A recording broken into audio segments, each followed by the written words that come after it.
దాన్ని స్వీకరించి ప్రజాస్వామ్యం గౌరవము గతంలో నేను తప్పులు చేయలేదు అనే నమ్మకము కేసీఆర్ గారికి వారి పరిపాలన మీద 10 ఏళ్ల పరిపాలన మీద ఉంటే సభకు రమ్మనండి.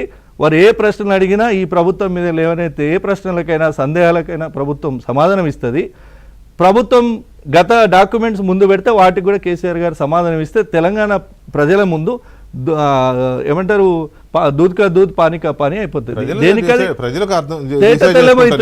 అంతే కదా. 2 సంవత్సరాలు బయటికి రాకుండా వచ్చి ప్రభుత్వం ఇంత ఆర్థిక 8 లక్షల కోట్ల అప్పులు చేసిపోయి రాష్ట్రాన్ని లూటీ చేసిపోతే ఇన్ని ఆర్థిక ఇబ్బందుల్లో కూడా ఇన్ని సంక్షేమ కార్యక్రమాలు అమలు చేస్తే మీరు ఇదే పాలమూరు జిల్లాలలో కల్వకుర్తి, కోయల్ సాగర్, నెట్టంపాడు, డిండి, భీమా ఇట్లాంటి వాటికి 1600 కోట్లు ఇస్తే ప్రాజెక్టు మొత్తం పూర్తి అయిపోయే పరిస్థితుల్లో 10 ఏళ్లలో 1600 కోట్లు పెట్టలేదు. మొత్తం 10 ఏళ్లలో 1,80,000 కోట్ల చిల్లర ఈ నీటిపారుదల బడ్జెట్ పెట్టిన కేసీఆర్ గారికి పాలమూరులో గతంలో దత్తత తీసుకున్న జిల్లాలో కనీసం 1600 కోట్లు పెడితే గిన్ని ప్రాజెక్టులు పూర్తి అయిపోయేటి కదా. 3 రోజులలో గూలే ఓ చిన్న ఇసుక మేడ కట్టి దానికి కాళేశ్వరం అనే పేరు పెట్టి దాని పేరు మీద 1,40,000 కోట్లు బొక్కి తిందామని ఒక అంచనాలు వేసుకొని ఒక కుట్రలు చేసి కమిషన్లకు ఆశపడి మీకు ఎక్కడ లాభం వస్తే అక్కడ, ఎక్కడ కమిషన్లు వస్తే అక్కడ ఇన్వెస్ట్మెంట్ చేసిరు, పెట్టుబడి పెట్టిరు. కానీ మరి ఇదే పాలమూరు ప్రజలు నిన్న మీరు మాట్లాడిన పాలమూరు ప్రజల గురించి ఎందుకు మాట్లాడలేదు అనే ప్రశ్న ఉత్పన్నం అవుతుంది కదా. పాలమూరులో ఇప్పుడు మీరు ఏమంటారు సార్, కేసీఆర్ ఎందుకు బయటకు వచ్చింది అనుకుంటారు. ఒకటి సోషల్ మీడియాను నమ్ముకొని కేటీఆర్ గారు వారి మొత్తం పరివారం అంతా సోషల్ మీడియాను నమ్ముకొని తెలంగాణలో రేవంత్ రెడ్డి గారి ప్రభుత్వాన్ని, కాంగ్రెస్ ప్రజాప్రభుత్వాన్ని విమర్శ చేసి ఇది ప్రభుత్వం ఫెయిల్ అయిందనే ఒక ఫీలర్స్ రోజు రన్ చేస్తూ ఉంటే మొన్న జరిగిన అసెంబ్లీ ఎన్నికల్లో మిమ్మల్ని ఓడగొట్టినాం, పార్లమెంట్ ఎన్నికల్లో గుండు సున్నా వచ్చింది, లోకల్ బాడీలో సర్పంచ్ ఎన్నికల్లో కూడా 70% దగ్గర సీట్లు మేమే గెలిచినాం. ఇంకా మా మీద వ్యతిరేకత ఎక్కడుందని మేము చెప్పుకునే క్రమంలో ఇంకా ఇంత రాబోయే ఎంపీటీసీ జెడ్పీటీసీలలో కూడా బీఆర్ఎస్ కనుమరుగైపోతుందేమో, తుడిచిపెట్టకపోతుందేమో అని ఒక భయానికి కేసీఆర్ ఈరోజు బయటకు వచ్చి ఈ రకంగా ప్రభుత్వం మీద విమర్శలు చేస్తున్నారు అని. మీరు విమర్శలు చేయండి, మేము డెఫినెట్గా కన్స్ట్రక్టివ్ క్రిటిసిజం అయితే మేము వెల్కమ్ చేస్తామని చెప్తున్నాం. మా ముఖ్యమంత్రి గారు కూడా అదే మాట చెప్తున్నారు.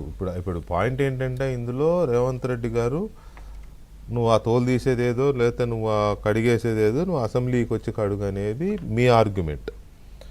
వారు చెప్పేది కానీ లేకపోతే ఇప్పుడు మన మిత్రుడు రాకేష్ స్వామి చెప్పేదాని ప్రకారం కానీ అసెంబ్లీకి వచ్చే ఉద్దేశం లేదనేది క్లియర్గా అర్థమవుతోంది. మరి సభ్యత్వం ఆ సభ్యత్వం సరే మనట్లా లాస్ట్ టైం లాగానే వచ్చి ఒక రోజు వచ్చి సంతకం పెట్టిపోతారు. కానీ అదేముంది, ఏపీలో జగన్మోహన్ రెడ్డి 11 మంది పోతున్నారా? పోవట్లేదు కదా. సో అది కాదు, సభ్యత్వం ఎక్కడికి పోద్ది, ఏం కాదు సార్. చంద్రబాబు నాయుడు గారు పోలేదు సార్. నేను అదే అంటున్నానండి, ఎక్కడికి పోదండి. అదే సార్ నేను ఏమంటున్నానంటే చంద్రబాబు నాయుడు పోలేదు, చంద్రబాబు నాయుడు కూడా పోలేదు. కానీ చంద్రబాబు నాయుడు పోకపోవడానికి 6 నెలల టైం ఉంది ఇంకా అక్కడ. కరుణానిధి గారు పోలేదు, చంద్రబాబు నాయుడు గారు పోలేదు. సరే సార్ వెళ్ళకండి, చాలా ఉన్నాయి సార్. వెళ్ళకండి సార్, వెళ్ళకండి అసెంబ్లీకి వెళ్ళకండి, అసలు వెళ్ళకండి, సంతకానికి కూడా వెళ్ళకండి, ఏం కాదు మీకు పదవి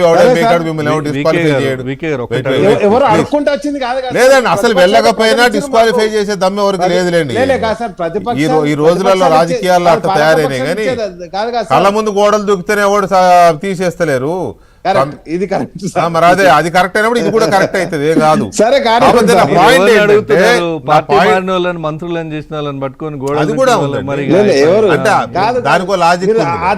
శాసనసభా పక్షాన్ని మొత్తాన్ని కలిపేశారు కాబట్టి దానికో లాజిక్ చెప్పుంటారు. ఎథిక్స్ పనిచేయవు అక్కడ ఎథిక్స్ ప్రకారం కాదు.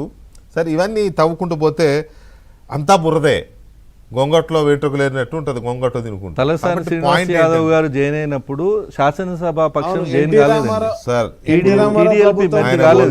మొన్న కూడా మాట్లాడుకుంటా ఆయన ఏమన్నారు, శ్రీనివాస్ యాదవ్ గారు బాగా చెప్పిపోయినా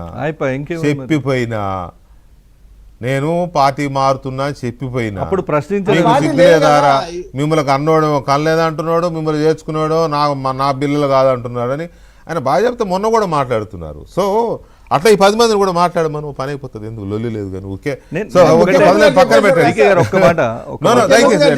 కాదండి, డైవర్ట్ చేయట్లా. నేనేమంటున్నా, తెలంగాణ సభా గౌరవాల ప్రకారం ప్రతిపక్ష నేత మాట్లాడాలని కోరుతున్నాము. సిద్దిపేట ఎమ్మెల్యే గారు వారికి రావడం ఇష్టం లేదు అంటే మీరు కోరుతున్నాము పదవి ఇంకెవరికైనా నియమం, అది ఆయన ఇష్టమా మీ ఇష్టం? అంటే ఇక ప్రజాస్వామ్యం గొడ్డుపోయిందా ఈ దేశంలో? కాదు. ఇప్పుడు ఎట్లుంటదంటే జగన్మోహన్ రెడ్డి ఏమో నాకు ప్రతిపక్ష నేత హోదా ఇవ్వలేదు కాబట్టి నేను రాను అని వెళ్ళిపోయాడు. ఓకేనా?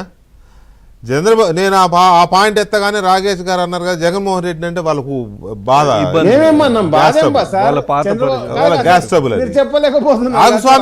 ఆగు స్వామి మీరు జూమ్ లో ఉన్నా కూడా ఎవరు మాట్లాడిపోతే ఎట్లా? సరే చెప్పండి సార్. ఇప్పుడు జగన్మోహన్ రెడ్డి అనగానే గ్యాస్ ట్రబుల్ వచ్చేస్తుంది. వెంటనే చంద్రబాబు నాయుడు ఎందుకు వెళ్ళిపోయాడు హౌస్ నుంచి? అవమానిస్తే ఎందుకు వెళ్ళిపోయి కనీసం ఇంట్లో ఆనాటి ఘటన గుర్తుందా ఎవరికైనా? అదే. ఎందుకు వెళ్ళిపోయాడు? అవును, మినిమం రానని చెప్పాడు. మినిమం రేవంత్ కన్సర్న్ రెడ్డి ఉందా గారు ఎవరికైనా? మాట్లాడుతుర్రా సార్? ఈవెన్ కేసీఆర్ గారికైనా ఉందా? రేవంత్ రెడ్డి గారు వదిన అని మాట్లాడే కేసీఆర్ సార్? గారికైనా ఉందా? ఆ రోజు ఎందుకు చంద్రబాబు నాయుడు వెళ్ళిపోయాడు హౌస్ నుంచి? కామన్ సెన్స్ కదండి అది. మీరు జగన్ అనగానే చంద్రబాబు నాయుడు ప్రస్తావన తీసుకొచ్చారే. చంద్రబాబు నాయుడు ఎందుకు